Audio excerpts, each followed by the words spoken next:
नंदुरबारच्या नवापुरातील विसरवाडी बाजारपेठेमध्ये ज्वेलर्स दुकानामध्ये 3 सशस्त्र चोरट्यांनी आता ही दुकानं फोडल्याचं सध्या समोर येते। सोमवारी रात्री 3 अज्ञात चोरांनी दुकानाच्या शटरचं कुलूप तोडून ही चोरी केली आहे। सतर्क नागरिकांमुळे चोरट्यांचा आता हा डाव फसल्याचं समोर आलेलं आहे। आपण नंदुरबारमधून ही महत्त्वाची बातमी पाहतोय। काही अज्ञात चोरट्यांनी दुकान उघडण्याचा प्रयत्न केला आणि ते माझं दुकानाचे एक शटर उघडण्यात त्यांचा प्रयत्न यशस्वी झाला। परंतु योगायोगाने येणाऱ्या आपल्या नागरिकांनी माझ्या दुकानाच्या सायरनचा आवाज ऐकून त्यांनी ताबडतोब पोलीस स्टेशन गाठले आणि पोलिसांना सतर्क केलं।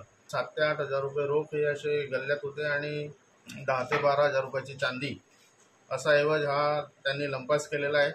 परंतु नागरिकांच्या सतर्कतेमुळे आणि सायरनच्या आवाजामुळे पुन्हा एकदा माझं दुकान म्हणजे पूर्णतः लुटण्यापासून मला म्हणजे त्यांना रोखण्यात यश आलं।